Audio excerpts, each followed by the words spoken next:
Our next guest will weigh in on the state of the economy. We've already been talking about this gentleman all morning long. The Fed, the central bank's leadership, and more.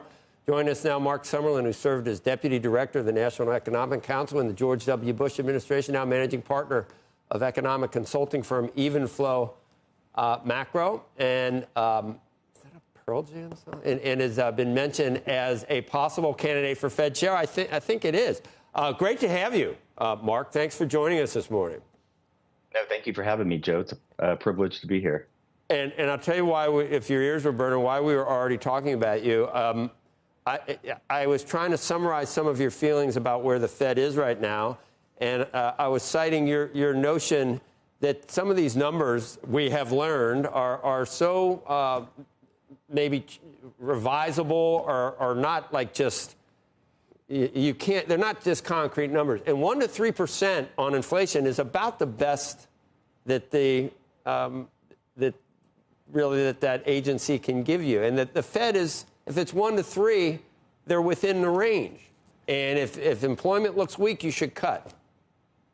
I completely agree with that. I mean, we can't measure inflation with any type of precision. We actually impute a lot of the numbers.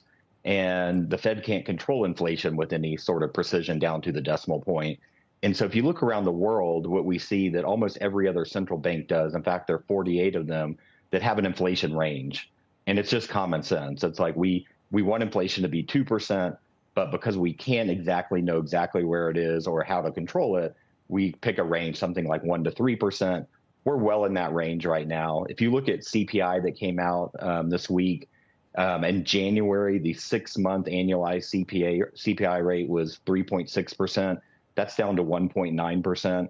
There are other measures that show we're in the 2.5 to 3, but pretty much everything's in that kind of 2 to 3% range right now. So that's not the worry. The worry is that these job numbers got revised down very big, unusually big. And before that, we had a disconnect where GDP numbers have been weak, about 1.1% for the first half of the year. Jobs number has been strong. And then the jobs data got revised towards GDP. And so we now know that the economy has been growing weaker. And so a 4.33 Fed funds rate is just too high. And the market will always tell you what you should be doing. And we see the inversion at the front end of the curve, which is over 50 basis points, tells us that we could easily do a 50 basis point makeup cut because the data had been wrong in the past without disrupting anything at all. So it seems like pretty much a no-brainer to me. That's a Jeremy Siegel. To look for the inversion, you can easily find it with where the Fed is and where the 10-year is. One of the most fascinating things in reading, Marc, some of your comments, tariffs, are they inflationary? Because that's what this is all about. That's what we talk about all the time, and that's what we've been waiting for the last, ever since Liberation Day, waiting for tariff inflation. And you point out, and this is profound, that tariffs are a tax increase, but you say, albeit one that is partially paid by foreigners, which is almost heresy at this point. The other day on a competing network, I saw a gotcha question to Treasury Secretary Bessent, who pays these? The president says that the foreign countries pay them, and they took a victory lap because Treasury Secretary Bessent acknowledged what we all know, that the importer, we know that they pay that. However, you could see some foreign entities not passing along, charging less because they want to maintain market share. So they essentially kind of are paying it in other countries, at least a portion of it. Yeah. I mean, I think almost everything about tariffs has been wrong this year. I'm not sure why. But first of all, after everything is settled and done, inflation will be lower because of tariffs, because they are a tax, even if part of it falls on the U.S. And so you shouldn't be super worried about that if you're the Fed looking forward. There are lots of pockets that can pay the tariffs, and it turns out that it's being absorbed mainly in corporate profits, and some of that is foreign corporate profits. Right. Some of it is foreign corporate profits. Yeah.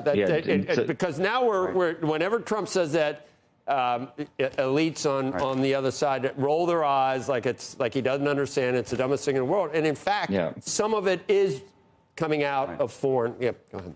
Mark, my question, which relates to tariffs, is I can totally get behind the idea it could be a one-time tax, if you would, which I think is what you're reflecting, this idea you could see through it if it's a one-time situation.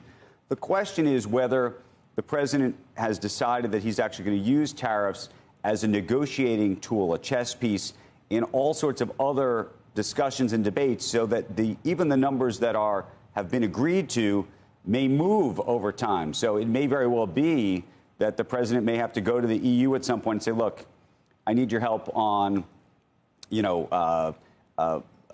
digital taxes for big tech. I don't like what you're doing. And as a result of that, either I'm prepared to raise tariffs unless you fix that, or maybe I'm going to give you something. I'll lower the tariffs if you do that. And as a result, there's a sense among some in the business community that whatever these numbers are, they're not necessarily locked in place, and that would make the job of the Fed that much more complicated. No, I mean, there are definitely ways that the tariffs have been done that I don't agree with. For instance, I don't understand at all why we would be tariffing inputs into the country like copper or other things that we need. When you're competing with China, it doesn't make any sense to tax copper coming in from Chile, for example. And we also shouldn't be tariffing, parts that companies in the U.S. need.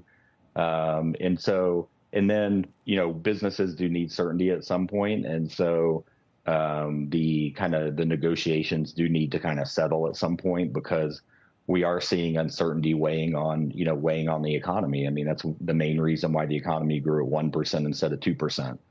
And so, tariffs are a tax. Every tax has some bad side effects to it. But it is the first brand new source of revenue that we've had in my lifetime for the federal government, and we need more revenue. And so I try to just look at all sides of it. But yeah, it would be better to get to a place where we're settled on a lot of this and go back to really focusing on our main competitor, which is China. So Marc, when did you first get wind of the possibility that you were under consideration? Have you been interviewed by the Treasury Secretary at this point? Got any phone calls? Are you expecting some? Yeah, I think this is pretty well known. So, Secretary Bessent's was a day one client for my firm. Right. So we've been kind of talking about monetary policy weekly for probably 12 years. So he knows pretty much everything I believe. I got a call last Wednesday that just said there was going to be a list. I was going to be on it. And that's as much as I know right now. I'm out here in Jackson Hole, so I wasn't clearly prepared to be in the right place when that happened. And so, I'm waiting for more guidance on where we go from here. Do you have the right attitude? I don't know if the president was just, if you thought rates needed to go higher, if you were hawkish, is this the kind of job you'd really want? Seems like you got a great job right now. Would you take it that fast? Yeah, I think if it's the Fed chair, it's mission critical to the world. And, I think you have to be willing to do that. It would obviously depend on, I've never met the president. It would depend on us seeing eye to eye. The Fed is independent. The Supreme Court has said the Fed is independent. And so you have to go into it knowing that every day you're going to walk in and just do the best job you can for the American people. And you're going to get criticism and be kind of prepared to deal with that. But, ideally, you'd want to go in knowing that you were, in sync. And in sync goes both ways. And that would be part of the process, figuring that out.